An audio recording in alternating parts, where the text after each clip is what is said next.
Hello students, आज हम class 10th का lesson number 7 control and coordinations में नर्व सिस्टम के बारे में पढ़ेंगे। पहले हम देखेंगे कि कंट्रोल एंड कोऑर्डिनेशंस होता क्या है। तो कंट्रोल्स मीन्स किसी पर कंट्रोल करना या उस पर कब्जा करना। दैट मीन्स वह हर काम आपके अकॉर्डिंग करे। ये चीज़ें कंट्रोल में आती हैं। और हम कोऑर्डिनेशंस की बात करें तो वो एक दूसरे से कोऑर्डिनेट करना या आपस में समन्वय करना होता है।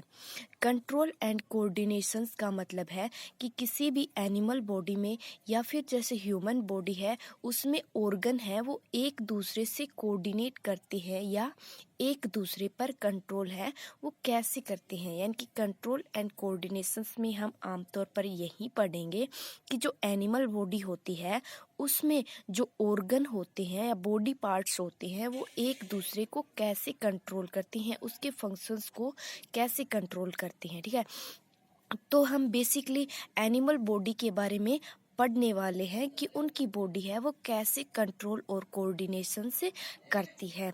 यानी ठीक है, अब they are basically provided by nerves tissue and muscles tissue. यानी कि ये क्या करते हैं, ये जो कंट्रोल और कोऑर्डिनेशन होते हैं वो बेसिकली नर्व्स टिश्यू और मसल्स टिश्यू से मिलकर बने हुए होते हैं। अब हम बात करते हैं नर्व्स सिस्टम के बारे में। तो नर्व्स सिस्टम है, अगर हम नर्व्स सिस्टम के बारे में बात करें तो nerves system is made up of organised network of nerves cells. यानी कि नर्व सिस्टम होता है वो किससे बना हुआ होता है, एक संगठित नर्व्स सेल्स से मिलकर, या नर्व्स सेल्स को हम न्यूरॉन्स भी बोलते हैं, इससे मिलकर बना हुआ होता है। अगर आप अपनी बॉडी में अगर एक सेल को निकाल लेते हैं, यानी कि आप अपनी बॉडी से अगर किसी एक सेल्स को निकालते हैं, इसका मतलब आपने एक न्यूरॉन्स को बॉडी से बाहर निकाल दिया है। अब यह क्या करता है, ठीक है, अब हम इसके बारे में पढ़ेंगे कि नर्व सिस्टम है या नर्व सेल्स या न्यूरॉन्स है वो करता क्या है। It is basically specialised for conducting the impulse. यानी कि जो इम्पल्स होते हैं, जो सूचनाएं होती हैं, उनको क्या करता है, कंडक्ट करता है थ्रू इलेक्ट्रिकल इम्पल्स। किसकी सहायता से, इलेक्ट्रिकल इम्पल्स की सहायता से। और कंडक्टिंग द इलेक्ट्रिकल इंफॉर्मेशंस, और किस में बदल देता है, इलेक्ट्रिकल इंफॉर्मेशंस में बदल देता है through electrical impulse from one part to of body to another part. यानी कि क्या करता है, फिर जो इलेक्ट्रिकल इम्पल्स होते हैं उनकी हेल्प से एक पार्ट से दूसरे पार्ट में इन्हें भेज देता है। यानी कि बेसिकली क्या होता है, specialised for conducting the impulse through electrical impulse और conducting the electrical information through impulse from one part of body to another part. ठीक है, अब हम इसके बारे में आगे देखेंगे कि ये हमने ये तो समझ में आ गया कि हमारे जो एनवायरनमेंट है वो इन्फॉर्मेशन ये कैसे डिटेक्ट करते हैं। एनवायरनमेंट में जितनी भी इंफॉर्मेशंस होती हैं वो नर्व्स सेल्स हैं वो डिटेक्ट कैसे करती हैं, due to some nerves cells. यानी कि किसकी सहायता से, नर्व्स सेल्स की सहायता से ये कंडक्ट करती हैं। ठीक है, अगर नर्व्स सेल्स कहाँ होते हैं, हम इसके बारे में पढ़ेंगे कि नर्व सेल्स है वो होती कहाँ, इसका मतलब वो कैसे ट्रांसफर करते हैं एक पार्ट से दूसरे पार्ट में। नर्व्स सेल्स हैं वो ट्रांसफ़र कैसे होती हैं, इसके बारे में हम देखेंगे। तो हमारी बॉडी में क्या होते हैं, रिसेप्टर्स होते हैं, और ये receptors they are located in some sense organ. ठीक है, हम किसके बारे में पढ़ेंगे, रिसेप्टर्स के बारे में। हमारी बॉडी में क्या होते हैं, कुछ रिसेप्टर्स होते हैं यानी कि ग्राही होते हैं। ये रिसेप्टर्स हैं, they are located in some sense organ. यानी कि हमारे जो सेंस ऑर्गन होते हैं, जैसे कि जिन्हें हम आमतौर पे ज्ञानेंद्रियां भी बोलते हैं। बचपन में आपने पढ़ा होगा कि ज्ञानेंद्रियां जैसे स्किन है, नोज है, आईज है, ये सारे किस में आती हैं, सेंस ऑर्गन्स में आती हैं। ठीक है, तो सेंस ऑर्गन है वो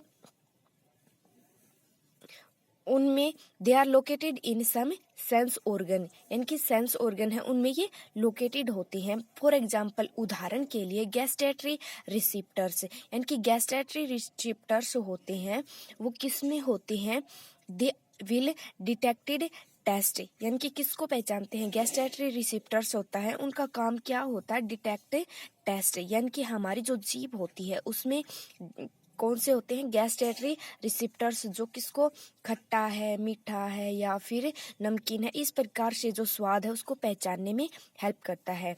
और इस फिर क्या करती है, ये जो रिसेप्टर्स होते हैं वो आगे मैसेज को रिसेप्टर से ने बताया है, वो ब्रेन तक मैसेज दिया कि ये जो टेस्ट है वो कैसा है।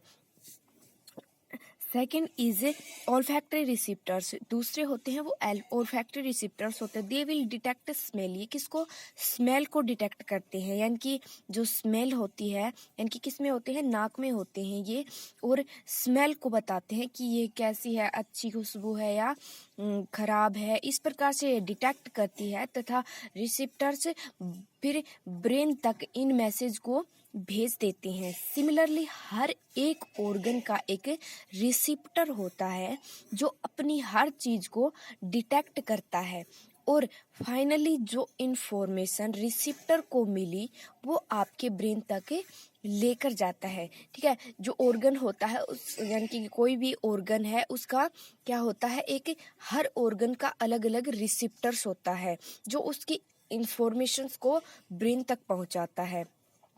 नर्व्स सेल्स में हमने ये तो पता लगा लिया कि नर्व्स सेल्स होते हैं, जो न्यूरॉन्स होते हैं वो कैसे होते हैं। ठीक है, अब हम पढ़ेंगे कि इनकी स्ट्रक्चर्स के बारे में, कि न्यूरॉन सेल्स हैं वो ऐसे, जो न्यूरॉन्स हैं ऐसे बहुत सारे न्यूरॉन्स या nerves cells one by one connect होते हैं और इंफॉर्मेशंस को ब्रेन तक लेके जाते हैं। यानी कि जो नर्व्स सेल्स है आप देख रहे हैं यहाँ पर, ये अकेली एक नर्व्स सेल्स दिखाई गई है, लेकिन ऐसी बहुत सारी नर्व्स सेल्स एक के बाद एक जुड़कर जो इंफॉर्मेशन होती है उनको ब्रेन तक लेके जाती हैं। और हर ऑर्गन की एक नर्व्स सेल्स होती है।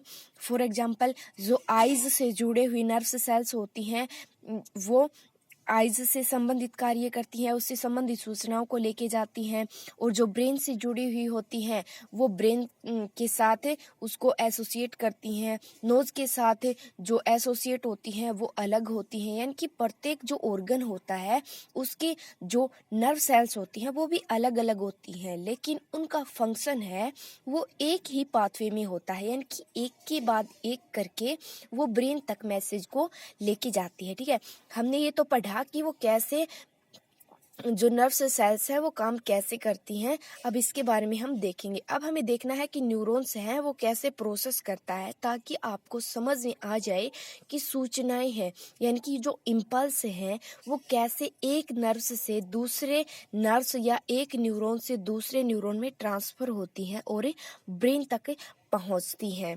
ठीक है,